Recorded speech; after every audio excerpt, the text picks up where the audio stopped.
Have you ever finally hit a savings milestone that felt impossible just a few months earlier, like breaking $10,000 for the first time, and then watch that money disappear faster than you saved it?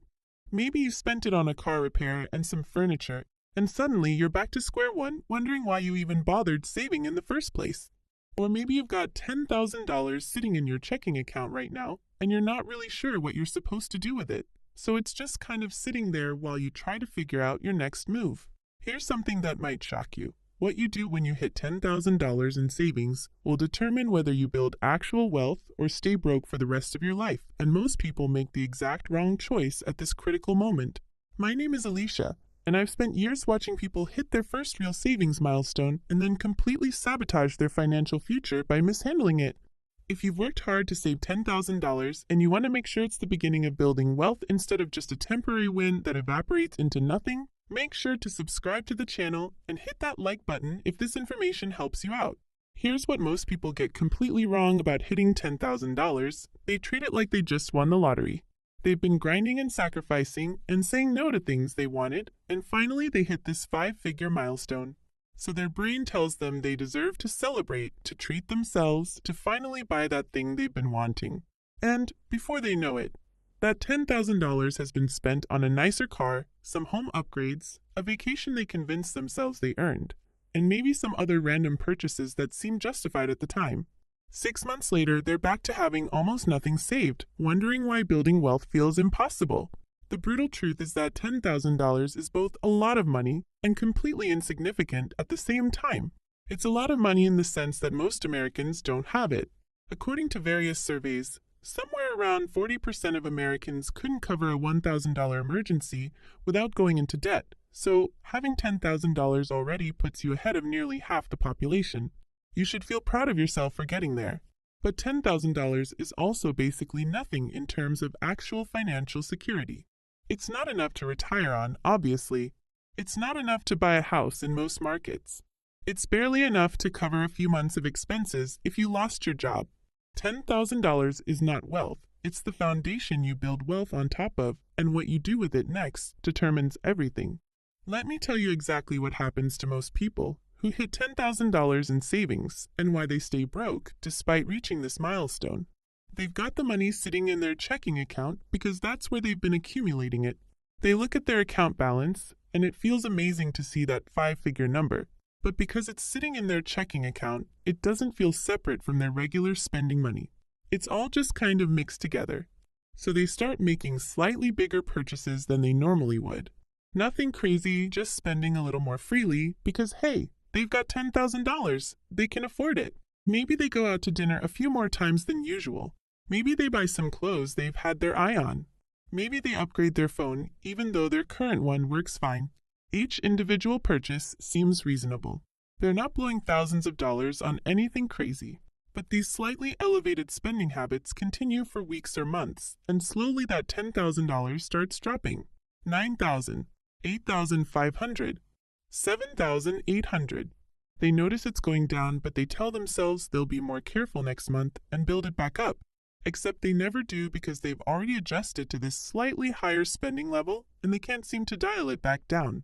Then, an actual emergency happens. The car needs $2,000 in repairs. Or they need a new laptop for work. Or they have an unexpected medical bill. And because they've already spent their savings down to maybe $6,000 or $7,000, this emergency wipes out a huge chunk of what's left. Now they're back to $3,000 or $4,000, feeling completely demoralized because all that work they put into saving $10,000 feels wasted. They saved for months or maybe even years to hit $10,000, and it took just a few months of careless spending plus one emergency to destroy it all. This is the cycle that keeps people broke forever. They save up some money, they let it sit somewhere accessible, they slowly spend it down through a combination of lifestyle creep and emergencies, and they never actually build wealth because they never get past this pattern. But here's what people who actually build wealth do differently when they hit $10,000, and it's going to sound almost too simple to matter, but I promise you this is the difference between staying broke and building real financial security. The moment you hit $10,000, you need to split that money up and put it in different places with different jobs. Not next week, not after you think about it for a while, immediately.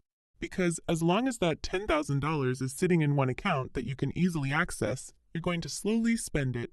That's just human nature. Your brain sees money as available, and it finds reasons to spend it. But when you split that money up and assign each portion a specific purpose, suddenly it becomes much harder to casually spend it down. Here's exactly what you should do the day you hit $10,000 in savings. First, you take $3,000 to $5,000 and you move it to a completely separate high-yield savings account that you do not touch except for genuine emergencies. Not emergencies like you really want to go on vacation and you can't afford it with your regular income. Actual emergencies. Your car dies. You lose your job. You have a medical crisis. This is your emergency fund, and it needs to be physically separated from your regular spending money. Most people keep their emergency fund in the same account as their regular money, and then they wonder why they keep dipping into it for non-emergencies. Put it somewhere separate, somewhere that takes a day or two to transfer back to your checking account, so there's actual friction between you and your money. The psychological effect of this separation is massive. When you have $10,000 in your checking account, your brain thinks you have $10,000 available to spend. But when you have $2,000 in your checking account and $3,000 in a separate emergency fund that you've committed not to touch, your brain adjusts to living on that $2,000. You make different decisions. You're more careful. You think twice before spending because you know you can't just casually dip into your savings.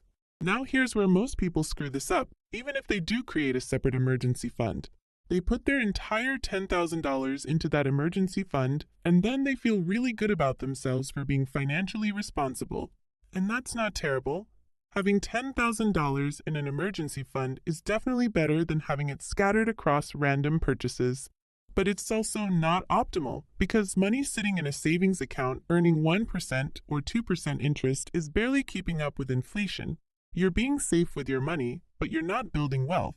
You're protecting what you have, but you're not growing it. This is why you only put $3,000 to $5,000 into your emergency fund when you first hit $10,000. That's enough to cover most single emergencies without completely wiping you out. But it's not so much that you're keeping all your money in a low-growth account. The rest of that $10,000 needs to start working for you, actually generating returns that compound over time. And this is where the second critical move comes in. After you've secured your emergency fund, you take whatever is left from that $10,000, probably somewhere between $5,000 and $7,000, and you put it into a Roth IRA or a taxable brokerage account invested in index funds. Not individual stocks that you picked because you read something online. Not cryptocurrency because your friend told you it's going to moon. Boring, simple, broad market index funds that track the entire stock market. And then you don't touch it. You let it sit there and grow for years, ideally decades. Here's what most people don't understand about investing until they actually do it. Investing isn't about getting rich quick or picking the next big winner. Investing is about putting money somewhere it can grow faster than inflation while you continue living your life. When you invest $5,000 in index funds, averaging 7 to 8% annual returns, you're not going to wake up next month with $10,000. That's not how it works. But over 5 years, that $5,000 might grow to $7,000. Over 10 years, it might be $10,000. Over 20 years, it could be $20,000 or more. And you didn't have to do anything to make that happen except leave it alone and let compound growth work. But here's the part that really separates people who build wealth from people who stay broke. What you do after you've split up that initial $10,000. Because saving $10,000 once and then stopping is basically meaningless in terms of building long-term wealth. The people who actually become financially secure are the ones who use that $10,000 milestone as the launching point for a system that continues building wealth automatically. Once you've got your $3,000 to $5,000 emergency fund established, and you've invested the rest, you need to set up automatic transfers that continue growing both of these buckets. Maybe you set up an automatic transfer of $150 per paycheck into your emergency fund until it reaches a full 6 months of expenses. And you set up another automatic transfer of $200 per paycheck into your investment account. These numbers will obviously vary based on your income and expenses, but the principle is the same. You're not just saving $10,000 and calling it done. You're using that $10,000 as the foundation of a wealth-building system that runs automatically whether you feel motivated or not. This automatic system is critical because motivation is garbage. Motivation gets you to $10,000 the first time. Motivation gets you excited about investing and building wealth. But motivation disappears the moment life gets hard, or you see something you really want to buy, or your friends are all taking expensive trips and you feel left out. Motivation is what gets you started. Systems are what keep you going when motivation fails. And the system is simple. Money comes into your checking account. A portion automatically goes to your emergency fund. A portion automatically goes to your investment account, and you live on whatever is left. Now let's talk about something that trips up almost everyone who hits $10,000 for the first time. The temptation to use it as a down payment on something big. Maybe you've been wanting to buy a house, and you think $10,000 could be your down payment. Or maybe you want to buy a nicer car and you think putting $10,000 down will get you a great deal. Or maybe you want to start a business and $10,000 feels like enough to get started. And here's the thing, none of these are automatically bad ideas, but they're probably the wrong move when you've just hit $10,000 for the first time in your life. Why? Because using your entire $10,000 as a down payment on a house or a car means you're back to zero in savings. You're committing yourself to a monthly payment, probably for years, and you have no cushion if anything goes wrong. You lose your job and you can't make the mortgage payment. Your car breaks down and you can't afford the repairs on top of your car payment. You're basically setting yourself up for financial stress because you jumped too quickly from having $10,000 saved to spending it all on a down payment. The people who build real wealth do something different. They keep building their savings after hitting $10,000. They get to $20,000, then $30,000, then $50,000. And then when they make a major purchase like a house, they're putting 20% down, they have a healthy emergency fund left over, and they're not stretching to afford the monthly payment. They're buying from a position of strength instead of barely scraping together enough to qualify for a loan. I know this sounds slow and boring, and you probably want your house or your car or whatever you've been dreaming about now instead of years from now. But here's what you need to understand. The difference between people who build wealth and people who stay broke is almost entirely about patience and delayed gratification. Poor people see $10,000 and think about what they can buy with it right now. Wealthy people see $10,000 and think about what it could become if they're patient. And that difference in perspective determines everything. Let's talk about taxes for a second because this is where a lot of people mess up without even realizing it. When you're investing that $5,000 to $7,000 from your initial $10,000, where you put it matters enormously from a tax perspective. If you just open a regular brokerage account and start investing, you're going to pay taxes on any dividends and capital gains. That's not the end of the world, but it's not optimal either. This is why I mentioned a Roth IRA earlier and why it's probably the single best place to put your first investment dollars. A Roth IRA lets you contribute money that you've already paid taxes on, and then everything that money earns grows completely tax-free forever. You invest $5,000 today, it grows to $50,000 over the next 20 or 30 years, and you never pay a single dollar of taxes on that $45,000 gain. Compare that to a regular investment account where you might pay 15 or 20% in taxes on those gains. The Roth IRA could save you thousands or even tens of thousands of dollars in taxes over your lifetime, all because you made the right choice about where to put your money when you first hit $10,000. The annual contribution limit for a Roth IRA changes periodically, but it's usually around $6,000 to $7,000 per year. So when you hit $10,000, you could max out your Roth IRA contribution for the year and still have money left over for your emergency fund. This is the kind of strategic thinking that wealthy people use automatically, but that most people never learn because nobody teaches them. Here's something else that happens when you properly handle your first $10,000. You start to understand the difference between saving and investing, and why both matter, but for different reasons. Your emergency fund in that high-yield savings account is saving. It's safe, it's accessible, but it's not growing much. Your money in index funds is investing. It's going to fluctuate, it might go down sometimes, but over long periods it should grow significantly faster than inflation. Most people think these are the same thing, or they only do one or the other. Rich people understand you need both. You need savings for short-term security and emergencies. You need investments for long-term wealth building and retirement. When you hit $10,000 and you split it between an emergency fund and investments, you're essentially putting both of these systems in place at the same time. You're protecting yourself against immediate threats while also building toward future financial freedom. And once you understand this balance, you'll never go back to just keeping all your money in checking account or all of it in a savings account that barely grows.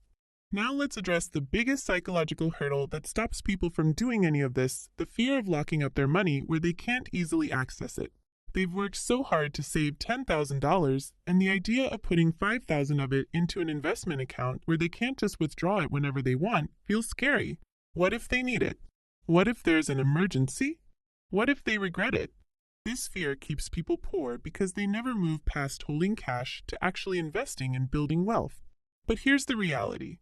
If you've properly set up your $3,000 to $5,000 emergency fund, you can handle most emergencies without touching your investments. And if you have an actual catastrophic emergency that requires more than your emergency fund can cover, yes, you can withdraw money from your investment accounts. You might pay some taxes or penalties depending on the type of account, but you can access it if you absolutely need to. The point isn't that the money is locked away forever and you can never touch it. The point is that by putting it somewhere that requires a few extra steps to access, you protect yourself from spending it on impulse purchases or lifestyle creep. The people I see building serious wealth are the ones who hit $10,000 and immediately make it harder to spend that money casually. They set up their accounts, they automate their transfers, and then they basically forget about it and let the system run in the background while they focus on earning more money and living their lives. The people who stay broke are the ones who keep all their money easily accessible and then wonder why it keeps disappearing. Here's the part where I need to be brutally honest with you. Most people reading this won't actually do any of what I just described. They'll read it, they'll think it makes sense, they might even feel motivated for a day or two, and then they'll do exactly what they've always done. They'll hit $10,000, leave it in their checking account, slowly spend it down on a combination of lifestyle creep and emergencies, and end up back where they started. Then they'll wonder why they can't seem to get ahead financially despite working hard and making decent money. But if you're one of the rare people who actually takes action, who hits $10,000 and immediately splits it between an emergency fund and investments, who sets up automatic transfers to keep building both buckets, who resists the temptation to spend it all on something big before you're really ready, your entire financial future just changed. You're not just $10,000 richer. You've put in place the foundation of a wealth-building system that will continue growing for the rest of your life. $10,000 is simultaneously your biggest accomplishment so far and completely insignificant in terms of where you're capable of going.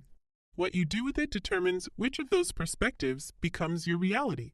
Handle it right, split it up, invest it, protect it, and build on it. And 10 years from now, you'll look back at this moment as the turning point when you stopped being broke and started building real wealth. Handle it wrong, spend it, keep it all in checking, use it as a down payment before you're ready, and 10 years from now, you'll still be trying to save your first $10,000 wondering why it's so hard. The choice is entirely yours, and you're making it right now whether you realize it or not.